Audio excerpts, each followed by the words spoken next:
Kita udah banyak nih kan ngobrol tentang body shaming. Terus ini aku dengar ya Bu Bidan ya, katanya itu ada ASI basi gitu. Kemudian ini di luar tadi kan kita membahas mengasihi kan ya. Aku dengarnya itu ada ASI basi itu. Emang itu ada ya ASI basi Bu Bidan? ASI basi nggak ada. Oh. ASI expired nggak ada. Gitu. Jadi ini yang perlu saya luruskan ya. Masih ada waktu kan? Masih. Nah, oke. Yang perlu ini benar-benar ini mitos hampir 90% ya. 90% di masyarakat kita masih menganggap bahwa ASI basi itu ada. Padahal ASI basi itu nggak ada. Jadi selama ASI masih di dalam payudara ibu, ASI itu nggak akan pernah basi. Jadi banyak yang berpikir seperti ini. Misal ibunya kerja ya, atau misalkan ibunya habis keluar rumah gitu atau apa. Begitu sampai rumah disuruh keluarkan dulu ini, buang dulu ASI-nya. Karena tadi habis dari luar rumah. Nanti basi atau misalkan terkontaminasi katanya. Padahal itu nggak perlu, susui aja bayi Anda langsung gitu ya. Nggak ngaruh Anda mau kemana-mana itu. ASI-nya tetap aja bagus, tetap kualitasnya yang terbaik. Nah, banyak ibu yang bukan hanya ibu ya, banyak ibu keluarga yang berpikir ASI basi karena dari perbedaan warna ASI. Oh iya benar, ada ASI kuning, putih sama bening kalau nggak salah ya. Untuk yang ASI yang pernah dengar kan ya? Ya. Itu apa? Ya. Jadi Mbak juga belum tahu ya. Mbak Stede masih muda ya? Belum ngerti. Oke, belum ada pengalaman. Nah, belum ngerti. Jadi biar tahu ya, biar besok paham juga ya. Oh, ini kata Bu Bidan ini dulu. Kalau ada ilmunya juga ya, biar nggak kemakan sama mitos ya, mitos ASI basi ya. Oke. Jadi ASI itu ada 3 komponen. Ya. Yang pertama kolostrum. Yang kedua foremilk. Yang ketiga hind milk. Nah, kolostrum ini warnanya kuning. Ini yang katanya benar-benar orang bilang ini katanya basi karena warnanya kuning. Iya. Padahal kolostrum ini ASI yang kualitasnya paling bagus. Kolostrum ini hanya keluar 3 minggu pertama setelah melahirkan atau saat proses menyusui. Setelah 3 minggu atau sebulan, kolostrum itu nggak keluar lagi. Jadi kolostrum itu keluar begitu bayi baru lahir sampai beberapa minggu atau 3 minggu setelah melahirkan. Warnanya kuning. Kolostrum ini mengandung zat anti-imun, banyak mengandung antibodi yang bagus untuk sistem imun si bayi. Jadi kalau Anda ingin anak Anda tidak gampang sakit, silahkan berikan dia kolostrum ini. Karena zat antibodinya banyak. Gitu. Jangan dibuang, jangan menganggap ASInya basi. Ya? Nanti basi ini dibuang. Itu, 1 kolostrum. Iya. Salah, ya jangan. Yang kedua, kandungan yang kedua adalah foremilk. Nah, setelah kolostrum berhenti diproduksi, akan ada namanya foremilk dan hind milk. Foremilk ini ASI awal. Hind milk ini ASI akhir. Jadi kedua komponen ASI ini ada di payudara ibu. Nah, foremilk ini warnanya bening. ASI dia keluarnya di awal. Jadi begitu bayi mau menyusui akan keluar yang pertama kali adalah agak bening ya. ASInya agak bening, kemudian agak encer ya. Nah, orang pikir bahwa itu tidak bagus. Akhirnya dipompa dulu baru dibuang juga. Aduh. Gitu. Ya, padahal foremilk banyakan mitos ya. Ya. Padahal foremilk ini mengandung nutrisi untuk otak si bayi. Oh iya, banyak supaya omega ya kalau nggak salah ya, Bu. Ya, pokoknya banyak mengandung nutrisi yang untuk kecerdasan otak. Nah, sedangkan high milk atau ASI akhir ini berada di saat akhir mau menyusui, ya. Jadi warnanya itu putih tulang, ya, agak putih pekat, nggak encer, gitu kan. Nah, ini fungsinya ini mengandung lemak ASI yang fungsinya untuk menambah berat badan si bayi supaya bayi gemuk. Nah, mana yang lebih bagus? Kedua-duanya bagus untuk bayi. For milk, high milk itu bagus. Keduanya harus didapat oleh bayi. Untuk apa? Agar bayi cerdas, agar peningkatan berat badannya pun bagus. Iya. Jadi keduanya harus didapatkan. Bagaimana caranya? Dengan cara menyusui bayi di satu payudara minimal 10 sampai 15 menit. Jadi pada saat bayi menyusu, misalkan baru menyusu di payudara kiri, baru 5 menit pindah ke payudara kanan. Atau bayi 5 menit dilepas, dihentikan. Nah, itu nanti bayi hanya mendapatkan ASI awal saja. Sehingga ASI akhir atau lemak ASInya bayi nggak dapat. Sehingga peningkatan berat badan si bayi tidak sesuai atau tidak maksimal. Tidak maksimal. Nah, jadi kedua ASI ini harus didapatkan oleh si bayi. Nggak ada ASI basi ya. Nggak ada. Jangan sampai buang-buang ASI ya, Bun. Iya, ASI-nya jangan dibuang. Ya, oke. Terakhir, sebelum kita menutup sesi ini, aku mau nanya nih, Bu Bidan nih. Aku sering dengar kalau bayi baru lahir itu sering muntah-muntah gitu loh, Bu Bidan. Tapi katanya itu bukan muntah, itu katanya gumoh. Nah, aku mau tahu nih perbedaannya gumoh sama muntah itu apa sih, Bu Bidan? Oke. Gumoh sama muntah ya. Mungkin dari penyebabnya atau bagaimana caranya, seperti itu, Bu Bidan. Bisa dijelaskan? Ya, bedakan gumoh dengan muntah. Jadi kalau gumoh, jadi ini banyak ibu-ibu yang khawatir ya begitu anaknya gumoh, kemudian panik. Kemudian banyak juga yang bilang ini gumoh karena ASINya tidak bagus, ASINya baik. Itu nyangkut. Jadi nyangkut sama obrolan kita tadi ya. Iya benar. Banyak juga yang bilang, oh karena ibunya makan santan, makan pedas, makan es, makan apa gitu, makanya bayinya gumoh. Nah, itu salah. Ya. Jelas salah. Bayi gumoh, bayi mengeluarkan ASI ya dari saluran pencernaan bukan karena ASI.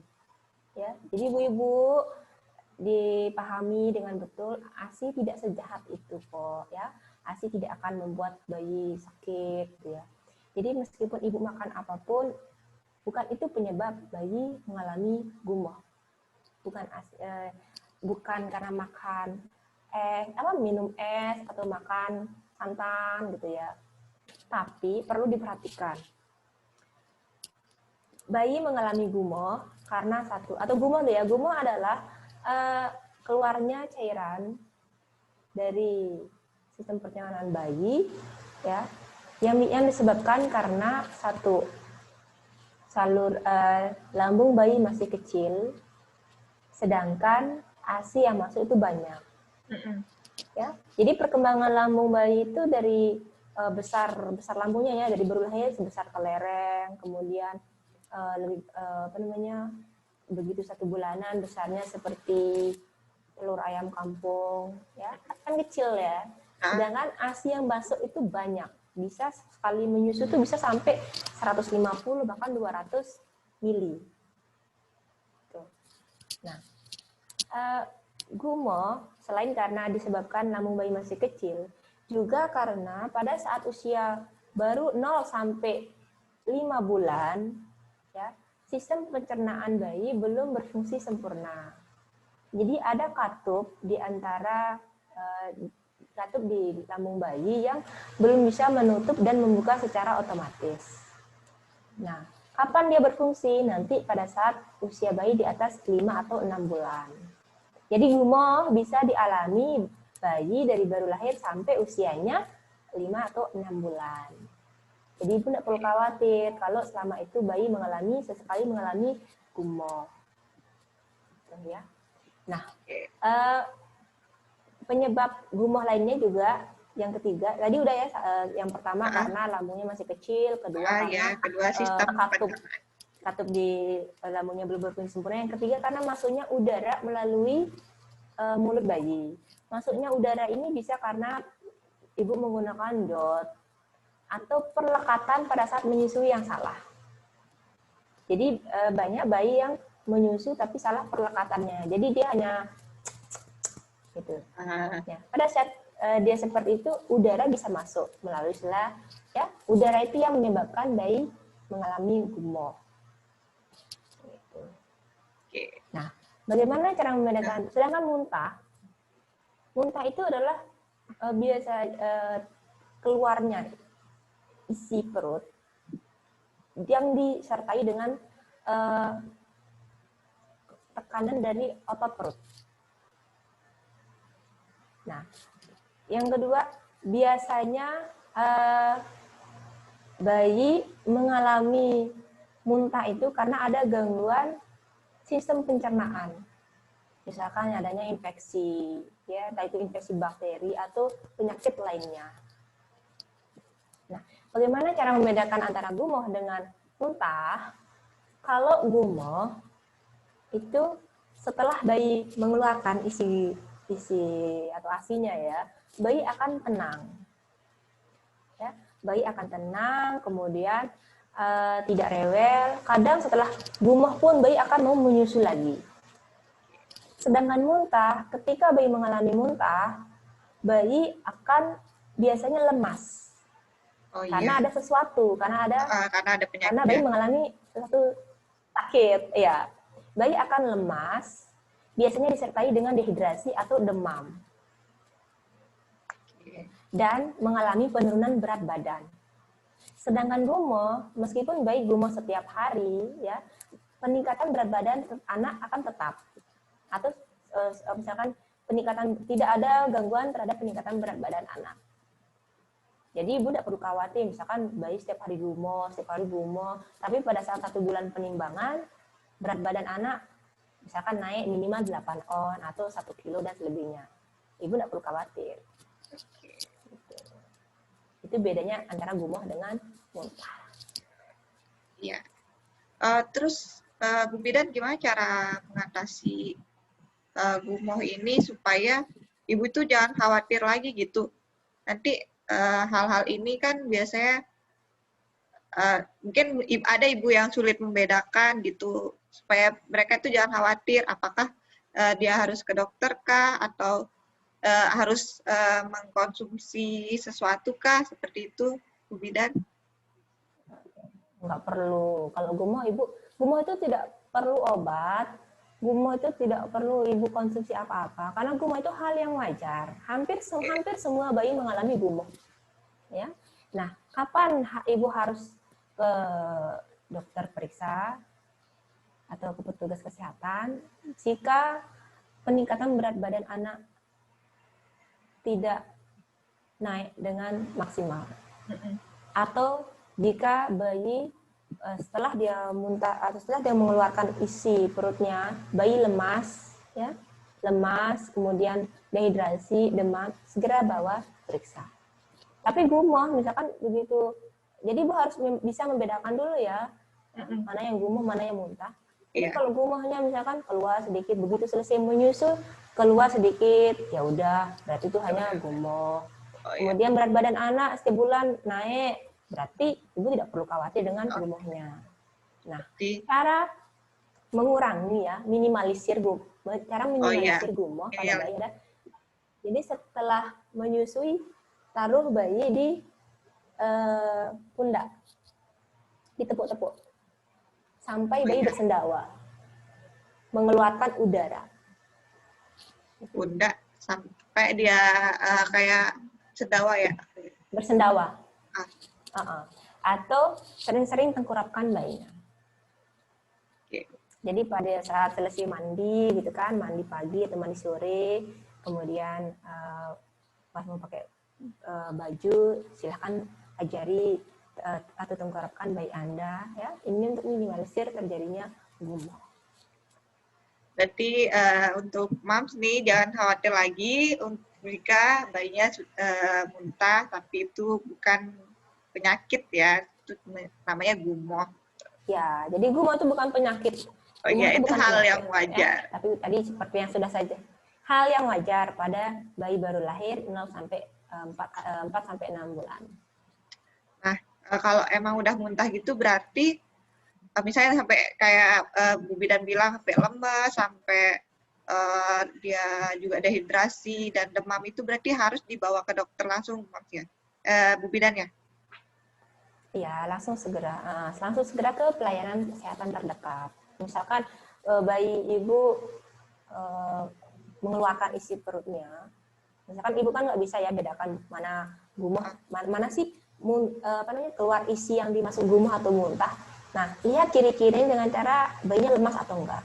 Misalkan bayi Anda lemas, kemudian tidak mau menyusu, ya, ini yang ciri khasnya itu tidak mau menyusu kalau muntah. Sedangkan kalau gumoh, bayi akan menyusu aktif. Jadi begitu gumoh, nyusu lagi. Gumoh, tetap aja menyusu, kuat menyusu. Sedangkan muntah, biasanya bayi lemas, tidak mau menyusu, demam, terlihat ada tanda dehidrasi, dan sebagiannya juga disertai dengan diare. Oh iya, berarti ada muntah yang harus kita waspadai, begitu Bu Bidan ya? Iya, ya. Jadi kalau misalkan kalau muntah itu biasanya di atas 6 bulan. Kalau masih 0 sampai 6 bulan itu hanya gumoh. Nah, muntah yang harus diwaspadai itu misalkan anak Anda muntah lebih dari 3 kali. Misalkan habis makan atau apa, setelah lama tiba-tiba dia muntah. Kemudian muntah lagi. Beberapa saat muntah lagi sehingga dia terlihat lemas, matanya tampak cekung, ya. Kemudian tidak mau menyusu atau tidak mau makan, ada demam, segera bawa periksa. Terima kasih banyak untuk Bidan Indi karena sudah menyempatkan waktu dan memberikan ilmu yang luar biasa, bermanfaat untuk kita semua. Dan sama-sama. Kita itu bisa bertemu di lain waktu ya, Bidan ya. Insya Allah. Insya Allah kita bertemu lagi dan bisa memberikan ilmu untuk moms yang lagi di rumah aja nih, lagi di era-era pandemi. Ya. Kita pamit dulu kepada Bidan ini. Terima kasih. Sampai jumpa kembali di lain waktu. Terima kasih kesempatannya. Iya. Assalamualaikum warahmatullahi wabarakatuh. Oke, jadi bagaimana, Mas, untuk pembahasan kita hari ini? Semoga dapat bermanfaat untuk semua moms yang di rumah aja pada pandemi COVID-19 ini. Semoga kita semua selalu diberikan kesehatan dan ilmu-ilmu yang kita dapatkan itu semoga menjadi hal yang bermanfaat dan kita bisa melewati tantangan apapun sebagai ibu baru atau ibu yang sudah memiliki anak lebih dari 1. Jangan lupa untuk tetap mengikuti sesi-sesi atau episode berikutnya dari start ini ya, Smart Parenting Time ini. Oh ya, Mam, jangan lupa untuk share video ini kepada moms yang lain. Jangan sampai ilmu itu cuma berhenti di moms doang. Jangan lupa untuk like, follow IG kita @pepipobaby dan subscribe channel kita Pepipo Baby. Terima kasih ya, Mam. Sampai jumpa di episode selanjutnya.